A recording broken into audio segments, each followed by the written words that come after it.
Hey guys, welcome back to Tidal Gardens. So I ran a poll on YouTube asking what you guys wanted to see next, and somehow this topic won out. We've been building the new Tidal Gardens facility for the last 2 years or so, and I've mentioned a number of times that there's a lot of lessons that I've learned from this greenhouse build over the past 10 or so years that we've been applying to the warehouse next door. I left it kind of ambiguous as to what those lessons were, and we'll cover some of those in this video today. So let's get right to it.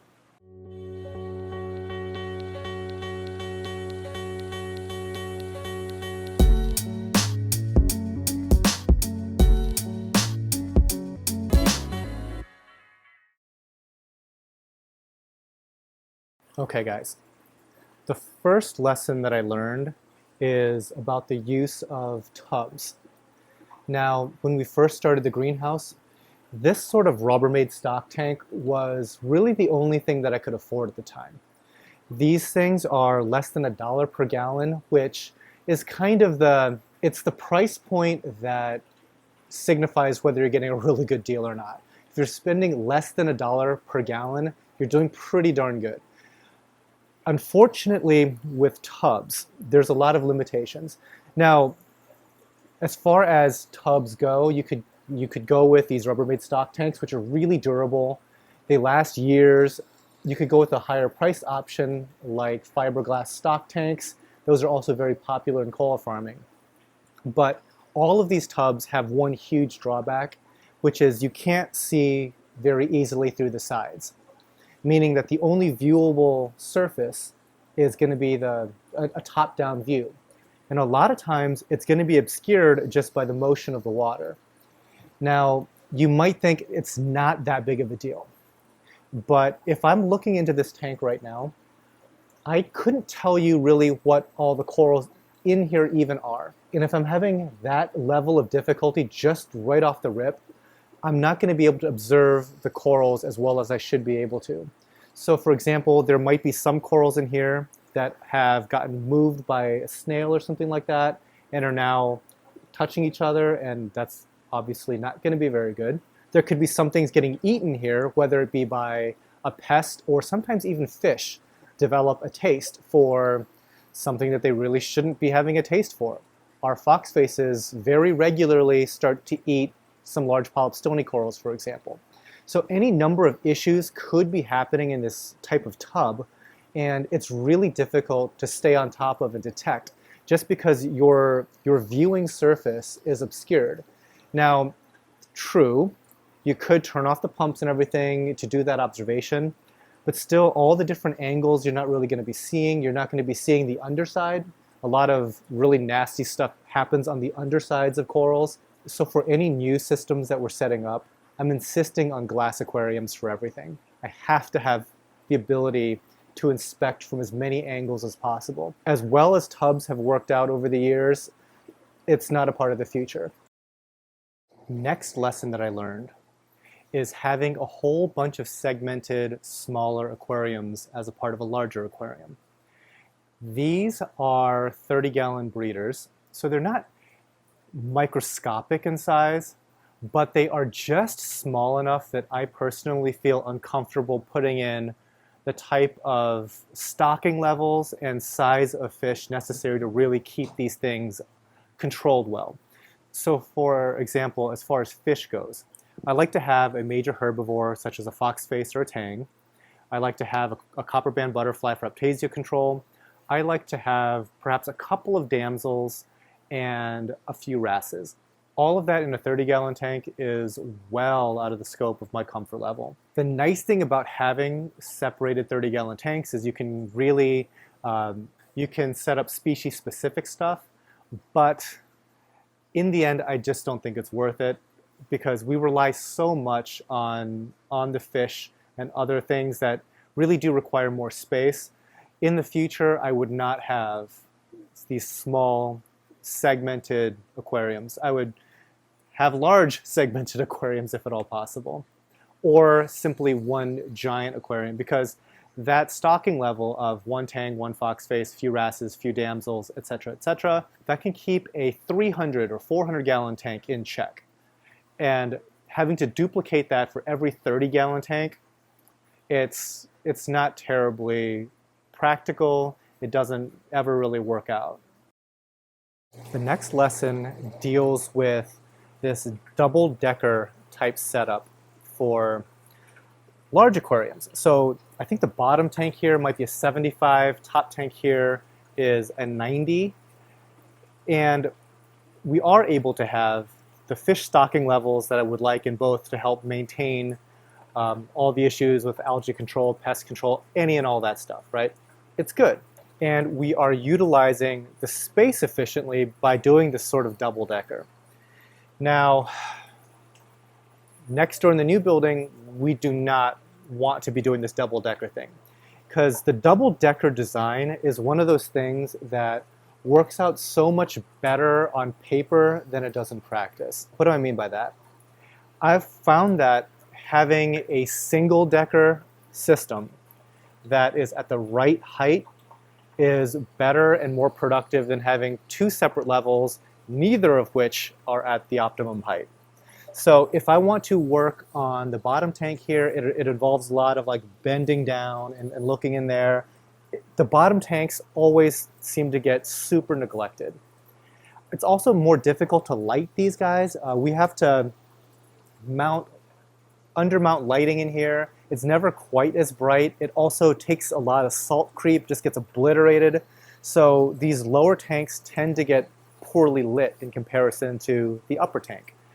Now, when it comes to the upper tank, it is really, really nice to be able to have something between chest to head level and look into it. We can observe stuff really easily, and it's perfect. But we don't spend all of our time just looking into this tank. We actually have to service this tank. We have to get in there, move corals around, grab corals for packing and whatnot.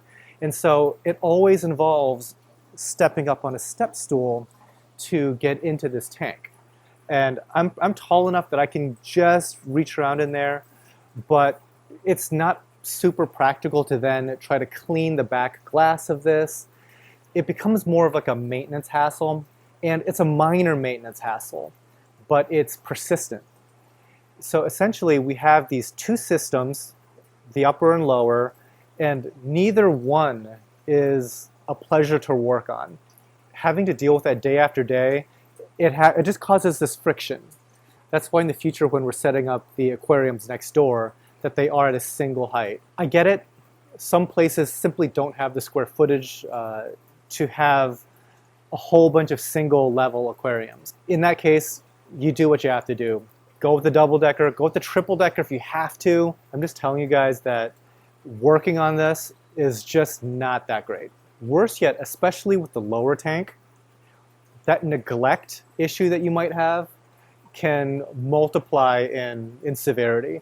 Because if you're having like some kind of outbreak going on that you just don't detect in a lower tank, it could affect the entire system in general. When at all possible, I'm going for that optimum height. Now, as far as what is optimum height, I really look for something where the height of it is at my armpit level, because that's kind of that hinge point where I'm going to be getting into the tank with. And over time, if you have to overextend to get into a tank, just that little bit extra of a couple inches, it really is fatiguing. Whereas if you're at a natural like armpit level, it tends to work just perfectly because you're getting the viewing angle that's good enough. You might have to bend over just slightly to see into the tank. It's not that bad. And you also have the ability to look down into it from up top. I realize that some people are taller, some people are shorter, but generally, you're talking about like that chest armpit level. Okay, next lesson that I learned. A lot of times people like to put tanks back to back. And I've learned that that's not really the best implementation. So if you can kind of see what we have going on here, we have glass tanks that are pretty much butted up against tubs below it. Now, what that causes is it's very difficult to service the back of the glass tanks. And if you can imagine having two different sets of glass tanks back to back, and let's just say that they're just like maybe 2-3 feet wide apiece. Again, not being able to service that back part very easily over time becomes a real pain. Like, we try to keep stuff extremely clean here, and it is so much nicer to be able to work all the way around a tank. Now, most systems don't have 360-degree access to the glass. That's fine. But 270 degrees goes like a really, really long way. So that's kind of why a lot of our systems next door are going to more peninsula style. It's just so to have that easy access all the way around. Now, you need to have kind of the square footage to do that. For some folks, maybe access to cleaning isn't a huge priority, but what we've noticed is that in the process of doing the cleaning is when we will notice things that might be going wrong. So it's a nice exercise for us to stay on top of, because, again, neglect is like the #1 killer of corals at the farming, large commercial scale. Any time that we can implement processes where our hands are in the water, that we are moving stuff and taking a look behind and cleaning stuff all the time, it really does do a great service to the coral animals, because sometimes if a particular rack of corals makes its way into some deep, dark recess, that's going to be where all the issues are. So again, having as much access to all the different sides of an aquarium makes a huge difference. Next lesson, access to sink areas. When people start planning out the floor plan for their dream coral farming setup, immediately they are measuring out how many tanks they can stuff into this space. But they kind of underestimate how valuable work areas are, wide walkways, and especially access to sinks. And this even plays to how people set up home aquariums. They're trying to think of places where they can locate their show tank for the maximum exposure. It's like, this is the perfect spot for it. And then they find themselves lugging buckets from downstairs, sort of thing, like having to walk all through the house. And that's no fun at all, right? Access to sinks, access to work areas are worth their weight in gold.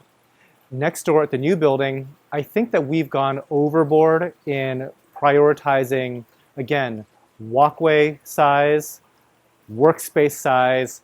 There's, I think, 5 sinks, 5 utility sinks in the downstairs level, plus the bathroom. So that's a total of 6 sinks total, just in the downstairs level. All of that stuff is a huge luxury when it really, really matters. So in general, think about how you're going to work around your tank, and not just how you're going to observe your tank for recreation.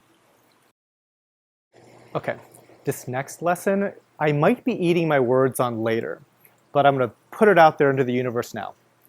It is the difference between closed loops versus power heads. In this greenhouse, we mainly use power heads to provide all of our circulation. You probably use power heads in your tank too. Now, for a commercial operation, the number of power heads that we have to service, it's pretty intense. So we had a new employee start back up with us, and pretty much the first thing that I had him do was, every single time you come in, I want you to take 5 power heads out and service them every single day until we're adequately clean. And it's this perpetual cleaning process, because power heads, just by their very nature, are sitting in your tank, and once they get kind of dirty, they really lose a lot of their efficacy. In comparison to a closed loop, that pump for the most part is staying out of the tank, and the intake can be protected by a screen. So really you're just cleaning the screen rather than having to really service the pump. Now, you can service the pump. Obviously that's also easier, but overall the work required to service a closed loop versus a power head, it's not even really comparable. So in the new systems, we are leveraging closed loops a lot more than power heads, and I'm hoping that I don't eat my words later on this, but the idea is to make the whole process less maintenance and just run a lot more efficiently without having to constantly service power heads. So the next lesson that I learned is about centralizing the workspace as much as possible. Now, I've seen a lot of different setups where it's very elegantly laid out as far as how the tanks are concerned. And they kind of have the sumps situated by the tanks and usually up against a wall or something. Now the problem is all of your sumps, where most of the maintenance activity occurs, is all along the perimeter of the building. And that is okay, that's okay. But for us, we decided to go in a different direction where it's more plumbing, but I wanted everything to come back to a central point so that all the maintenance areas, all the sumps are facing into a single space rather than the entire perimeter of the building. And I think that's going to help quite a lot. Just be able to, if we need to, for example, clean the skimmers out. Well, all the skimmers are within a 20-foot radius. It's not I have to walk 500 feet around the perimeter of a building cleaning individual skimmers. All of the maintenance sinks and everything like that are close to all the equipment, around the sumps, yada, yada, yada. You get the picture. So again, think ahead to how you're going to work on these systems, not just, here are some great tanks that we can grow coral in. You're going to spend most of your time not even looking necessarily at those tanks. It's going to be a lot more of the boring equipment sump areas that you're going to be spending a lot of time around. So again, make sure that you have access to sink areas, and if you have multiple sumps, have it all located close to one another. Okay guys, that pretty much does it for a lot of the lessons that I learned from this greenhouse facility in going about designing the new facility next door. So hopefully you guys got something out of this. I don't know. If you have any questions or comments about what we talked about today, by all means, put it in the comments below, and I will see you all next time. Happy reefing.